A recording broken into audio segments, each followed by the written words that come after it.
अपने शरीर को मैं मानकर, शरीर भोगों को सुख मानकर, शरीर संबंधियों को ममता आसक्ति प्रियतावश अपना मानकर अपने स्वरूप को भूल गया, अपने आराध्य देव को भूल गया, अपना लक्ष्य भूल गया। यही भ्रम, यही बंधन।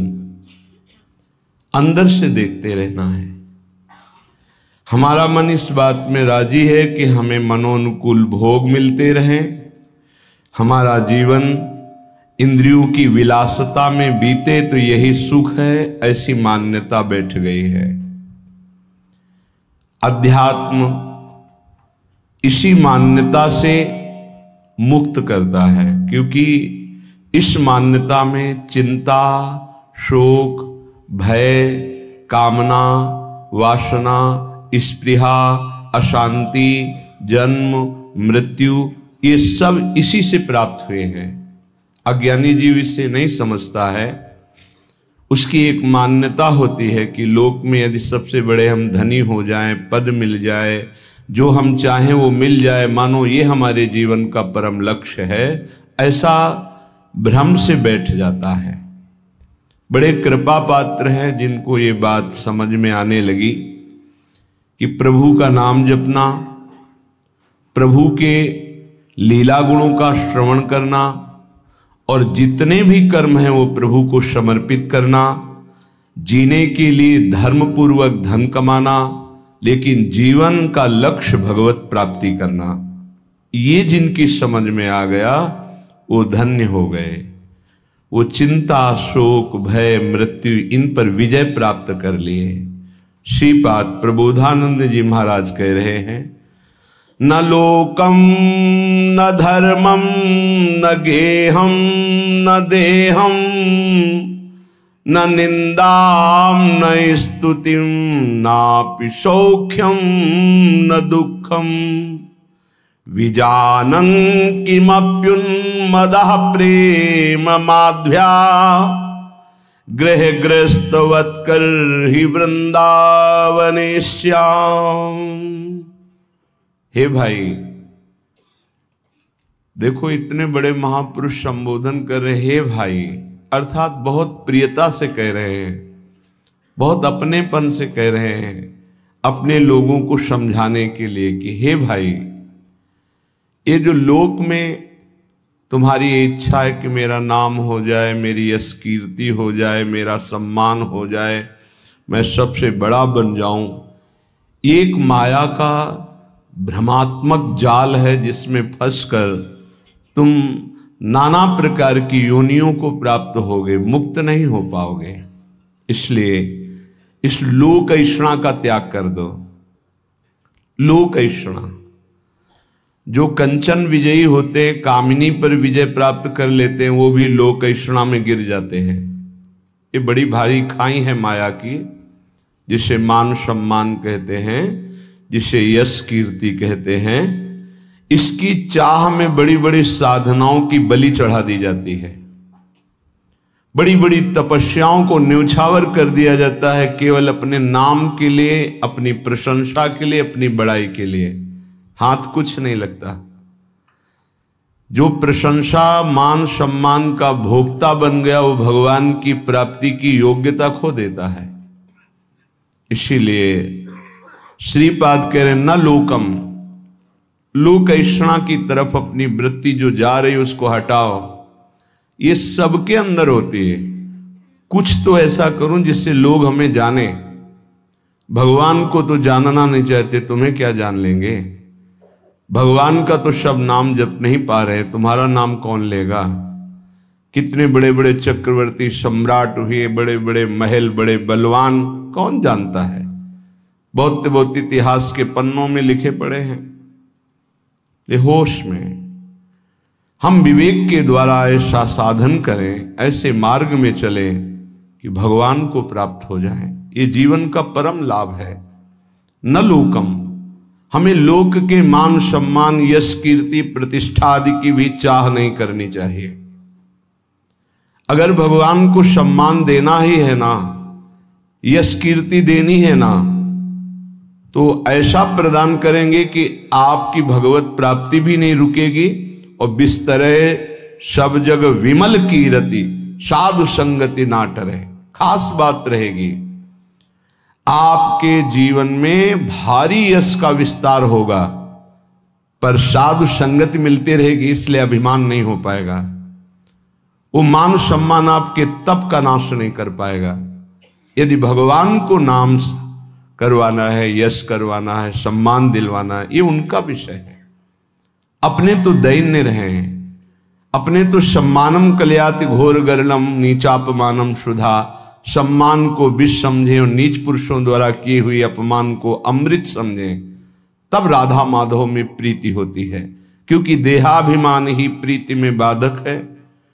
जब हमारा सम्मान होता है तो देहाभिमान पुष्ट होता है, और जब अपमान होता है तो भगवान की शरणागति पुष्ट होती है। ये सिद्धांत है, ये बाहरी बहिर्मुख पुरुष नहीं समझ पाएंगे। कोई हमारा अपमान करे तो हमें लाभ मिलेगा, छाती जलती है, उसको तो दंड देना चाहिए जो अपमान करे, यह अज्ञान है। ये परमार्थ का मार्ग नहीं है। आप जहां बैठे हैं, जो सुन रहे हैं, ये शुद्ध अध्यात्म है, भगवत मार्ग है। इसलिए न लोकम, लोक की भी मान बढ़ाई यश कीर्ति की चाह ना करे, तो राधा माधव के चरणारविंद की तरफ उसकी मन और बुद्धि की गति होने लगेगी। या ऐसा समझ लीजिए कि मन और बुद्धि में राधा माधव आकर विराजमान हो जाएंगे। आप विचार कीजिए, जिन्होंने अपने एक संकल्प मात्र से अनंत ब्रह्मांडों की रचना कर दी, वो मायाधिपति, ऐश्वर्य, समग्र वैभव, ज्ञान समुद्र, वैराग्य समुद्र, प्रेम समुद्र भगवान हमें मिल जाएंगे, फिर हमारे लिए दुर्लभ क्या रह गया। ये अनंत ब्रह्मांड तो उनकी एक संकल्प वृत्ति मात्र से प्रकट हो, ऐसे भगवान हमारे हो जाएंगे तो हमारे पास कमी क्या रहेगी। जाके रामधनी वाके कौन कमी। जब प्रभु हमारे हो गए तो फिर कुछ पाना बाकी नहीं रहता, सब कुछ मिल गया। अभी अल्प बुद्धि होने के कारण ऐसा लगता है हमें इस भोग की आवश्यकता है। अगर लक्ष्मीपति भगवान स्वयं मिल जाए तो आवश्यकता ही खत्म हो जाएगी। स्थिति आ जाती, सकल कामनाहीन जे राम भगति रस लीन, कोई कामना ही नहीं रह जाती। आप कामनाओं में सुख ढूंढ रहे हैं, और जबकि कामनाओं में सुख की आकांक्षा करके कर्म करते हुए दुख भोग रहे हैं, इसका मतलब सही मार्ग नहीं है। निष्कामता में जो परम सुख है वो केवल अध्यात्म मार्ग का पथिक ही समझ पाता है। संसार मार्ग का पथिक तो सकामता में ही भटकता रहता है। आगे कह रहे, न धर्मम, जो धर्म देह से संबंध रखता है, लोक से संबंध रखता है, उसका जब हम पूर्णतया पालन करते हैं तो परम धर्म की प्राप्ति होती है। परम धर्म त्यज लोक धर्मान, लोक धर्मों का त्याग करने पर परम धर्म की पूर्ति होती है।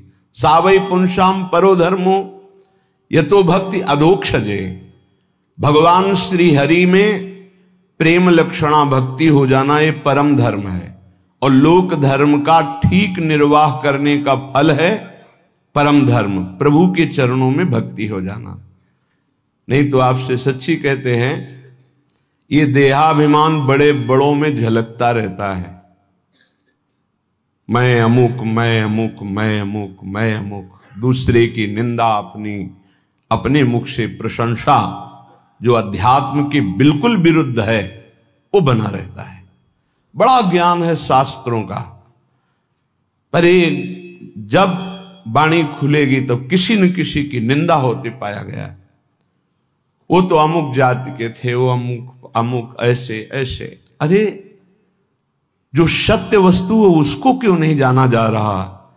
एक ही सच्चिदानंद भगवान अपने स्वरूप का विस्तार किए हुए हैं, वही है, दूसरा कोई नहीं है। मत्ता परतरम नान्यत किंचित अस्ति धनंजय, गीता जी कह रहे हैं, भगवान श्री कृष्ण चंद्र जी के वचन हैं, मेरे सिवा हे अर्जुन किंचन मात्र कोई वस्तु नहीं। फिर किसकी निंदा की जा रही है?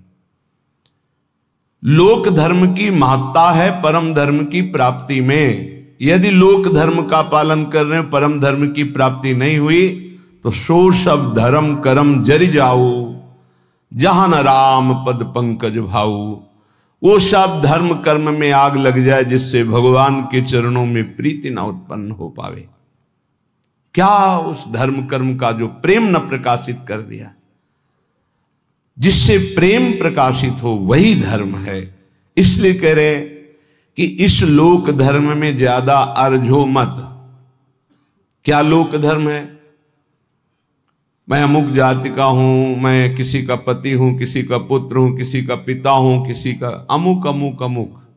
ठीक है, इन धर्म का पालन करो भगवत भाव से और भागवत धर्म में स्थित हो जाओ, यही इसकी मानता है। अगर केवल इतना ही करते रहे प्रभु के चरणों में प्रीति नहीं, तो विश्वास कीजिए आपके हाथ में जो सत्य वस्तु प्राप्त करने के लिए मानव देह लगी थी, कुछ नहीं लगेगा। ये बहुत बार पति पुत्र परिवार ये सब खेल लाखों करोड़ों बार हो चुके हैं। हाथ आज क्या लगा है आपके? फिर वही नई सृष्टि, नया पढ़ाई, नई नौकरी, नई बैंक बैलेंस, फिर मरो फिर नया वही। कब तक चलता रहेगा? इसलिए न धर्मम, हम ऐसे धर्म को बराबर जीवन में पालन करें जिससे परम धर्म प्रकट हो। वो धर्म किस काम का जो परम धर्म से वंचित कर दे। इसलिए पति में भगवत भावना, पत्नी में भगवत भावना, पुत्र में भगवत भावना, माता पिता में भगवत भावना, अब ये आपको भागवत धर्म में स्थित कर देगा। मोह से तो सब कोई अपने परिवार में आसक्त है, भगवत भाव से तब बात बनती है। श्रीपाद कह रहे न गे हम, घर में विशेष आसक्ति मत करो। घर में श्री ठाकुर जी विराजमान कर लो, घर को ठाकुर जी का महल समझो, आप अपने को सेवक समझो, परिवार वालों को ठाकुर जी के जन समझो। नाथ सकल संपदा तुम्हारी, मैं सेवक समेत सुत नारी। तुम्हारा घर ही तीर्थ हो गया, तुम्हारा घर ही भगवान का मंदिर बन गया। जो रसोई में बने सबसे पहले ठाकुर जी को अर्पित करो। देखो तुम्हारा जीवन कितना उन्नति में, कितना शांत, कितना सुखद जीवन हो जाएगा। पापाचरण ही अशांति दुख क्लेश देते हैं, धर्माचरण ही सुख शांति देता है। कभी कभी भ्रम हो जाता है, धर्माचरण करने वाले में बड़ी दुख विपत्ति देखी जाती है और पापाचरण करने वाले में बड़ी उन्नति देखी जाती है। तो इसका आंतरिक रहस्य है कि अभी ये धर्माचरण कर रहा है, पीछे उसने जो पापाचरण किए हैं उनका फल लागू हो चुका है उसके ऊपर, इसलिए धर्माचरण करते हुए वो दुख भोग रहा है। और जहां दुख पापाचरण द्वारा प्रदत्त खत्म हुआ और इसके धर्म का प्रभाव आएगा, ये चमक उठेगा, इसका जीवन आनंदमय हो जाएगा। और जो पापाचरण करके उन्नति को दिखाई दे रहा है, उसका पुण्य फल लागू हो चुका है। जहां पुण्य नष्ट हुआ और वर्तमान का पाप और भूत का पाप दोनों जुड़ेंगे तो ये नष्ट हो जाएगा। इस रहस्य को समझें। इसको ऐसा ना माने कि पापात्माजन बड़ी उन्नति को प्राप्त होते हैं, पुण्यात्माजन दुख को भोगते हैं, ऐसा सिद्धांत नहीं है। उसके रहस्य को ना जानने के कारण अज्ञानी जन ऐसा कहते हैं। श्रीपाद कह रहे गृह में भी आसक्ति मत हो। क्यों? घर में आसक्ति अगर कर लोगे, ऐसी आसक्ति सुनी जाती, अरे हमने इतनी मेहनत करके घर बनाया, अब तो एक एक दीवार की ईंट में हमारी आसक्ति है, तो छिपकली बनकर उसी में आओगे, उसी घर में रेंगोगे। अरे भाई, जब ये घर अपना नहीं है, पांच भौतिक, ये छूट जाता है, इसको आग लगा दी जाती है, तो और कौन सा घर अपने साथ चलेगा। इसलिए जैसे हम रह रहे हैं, घर ठाकुर जी का है, सेवक हैं, अपना समय व्यतीत कर रहे हैं, भगवत प्राप्ति के लिए मानव देह मिला है, तो धर्म पूर्वक आचरण करते हैं, नाम जप करते हैं, धर्म पूर्वक धन कमाते हैं, परिवार रूपी भगवान की सेवा करते हैं, घर में भगवान विराजमान, मकान भगवान का। जैसे भक्तजन अपने मकान का नाम प्रिया कुंज, श्यामा कुंज, ये प्रियाजू का कुंज है, ये श्यामाजू का है, हम तो सेवक हैं। तो घर की अहम वृत्ति, मम वृत्ति का नाश हो गया। एक एक बात को समझ जाओगे तो भगवत प्राप्ति बहुत सरल हो जाएगी। न लोकम, न धर्मम, न गेहम और न देहम। ये शरीर जिसको हम इतना प्यार करते हैं कि मैं मानते हैं, ये केवल क्लेश ही क्लेश दे रहा है। यदि भजन ना हुआ तो इसका कोई महत्व नहीं। कहां गई हमारी वो बाल्यावस्था, कहां गई हमारी यौवन अवस्था। नाना प्रकार से इसको दुलार किया, इसको प्यार किया, इसको मैं माना, और ये दुख ही दुख दे रहा है।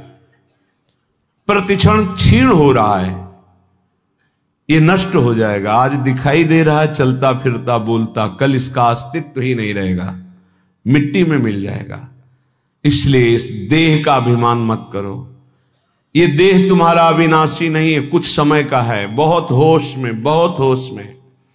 इससे पाप मत करो, किसी को दुख मत दो, मनमानी आचरण मत करो, शरीर पोषण के लिए अन्य जीवों की हत्या करके मांस मत खाओ, प्रमाद स्थिति पागलपन बढ़ाने के लिए शराब मत पियो।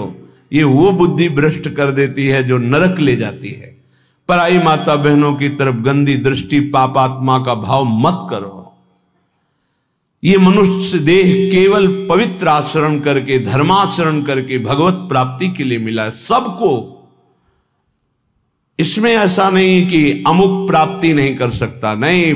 कोई भी हो, पुरुष हो, स्त्री हो, बालक हो, बूढ़ा हो, कोई भी वर्ण का हो, कहीं का भी हो, कैसा भी हो, सबको चांस है भगवत प्राप्ति का। मानव देह मात्र को अधिकार है भगवत प्राप्ति करने का, क्योंकि अन्य योनियों में विवेक नहीं होता, इसलिए वो उपदेश धारण नहीं कर सकते, वो भजन साधन नहीं कर सकते। हाँ, भगवत कृपा से यदि संयोग बन जाए तो अन्य योनियों में भी कल्याण हो जाता है। जैसे कोई बहुत बड़े भागवत के घर का कुत्ता ही सही, वो दरवाजे पे बैठा, खूब नाम कीर्तन हो रहा है, ठाकुर जी का भोग लगा, आरती हुई, उसको भी प्रसाद मिल रहा है, वो नाम कीर्तन, उसका कल्याण हो जाएगा। भगत के घर के पशु पक्षियों का भी कल्याण हो जाता है। ऐसा कहीं बिरला ही संयोग बैठता है, नहीं तो मानव देह में ही भगवत प्राप्ति होती है। तो कह रहे हैं ये देह भगवत प्राप्ति के लिए इसका अभिमान करके गलत आचरणों में समय बर्बाद मत करो। जब आपके अंदर करने की शक्ति तो अच्छा करो, बोलने की शक्ति तो अच्छा बोलो, देखने की शक्ति तो अच्छा देखो। बुरा क्यों करते हो? बुरा का फल बुरा ही होगा। तो मानव देह बुराई मिटाने के लिए मिली, बुराई बढ़ाने के लिए नहीं मिली। बहुत अपने लोग अपनी महिमा को नहीं समझ पा रहे हैं, दूसरों से आशीर्वाद मांगते घूमते हैं। किसी का आशीर्वाद क्या करेगा यदि हम अपने आचरणों को ना सुधारें, हम अपने को प्रभु के भजन में ना लगाएं, हम शास्त्र आज्ञा से ना चलें, तो दूसरे का आशीर्वाद लागू ही नहीं होगा, लागू ही नहीं होगा। आप हमारी बात को पकड़िए। और यदि आप धर्म से चल रहे हैं, नाम जप कर रहे हैं, पवित्र जीवन है, तो किसी से आशीर्वाद मत मांगो, सबका आशीर्वाद मिल जाएगा। विश्वास कीजिए। सुर नर मुनि प्रसन्नता ऊपर, सोई विजयी विनयी गुण सागर, तासु सूजस त्रैलोक उजागर। जितने सुर नर मुनि सब उस पर कृपा करेंगे जो धर्म से चलता है, जो भगवान नाम जप करता है।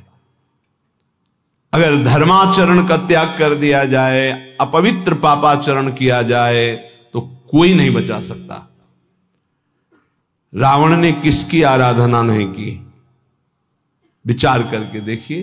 बड़ा विद्वान था, भगवान शंकर की खूब आराधना की, बड़े उच्च कोटि की आराधना की, लेकिन आचरण सही नहीं थे। तो क्या नहीं मिला उसको भगवान शंकर की कृपा से?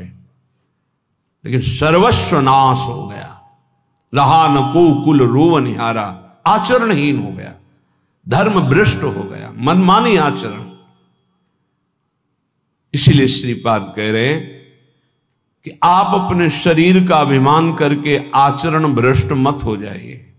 आचरणों को सुधारिए। तुम्हारा शरीर अविनाशी नहीं है, एक सीमित समय के लिए आया हुआ है। ये दिमाग में बैठा लीजिए। इसको जाना है, इसको छोड़ना है। शरीर को नष्ट होना है, आज नहीं तो कल। इसलिए ऐसे आचरण कर लो कि तुम्हारी उन्नति हो जाए, तुम दुर्गति से बच जाओ, तुम्हारा पुनः जन्म अन्य योनियों में ना होकर भगवान के धाम में दिव्य रूप से निरंतर अनंत काल तक के लिए सुख भोगो। श्रीपाद कह रहे न निंदाम, किसी की निंदा मत करो, क्योंकि दूसरे की निंदा करने से उसके पाप अपने ऊपर आ जाते हैं। क्यों बेमतलब में पाप की पोटरी बांध रहे हो? पर निंदा के किए ते आवत नहीं कछु हाथ, मूर्ख पर्वत पाप को ले चल अपने साथ। दूसरे की निंदा करने से अपने को मिलता कुछ नहीं है, उसका पाप हमारे ऊपर आ जाता है। बेमतलब पाप की पोटरी, दुख का कारण आप बना रहे हैं। दूसरे की निंदा करने से आप उसको नीचा दिखा पाएंगे क्या? नहीं। अगर वो नीच है तो खुद नष्ट हो जाएगा, अपना उसका कर्म ही उसको नष्ट कर देगा। किसी को कोई नष्ट नहीं कर सकता, उसका कर्म नष्ट करता है। को ना काहू के सुख दुख कर दाता, निज कृत कर्म भोग सुनु भ्राता। हे भाई, यहां कोई किसी को सुख दुख नहीं देता, अपना कर्म ही दूसरे की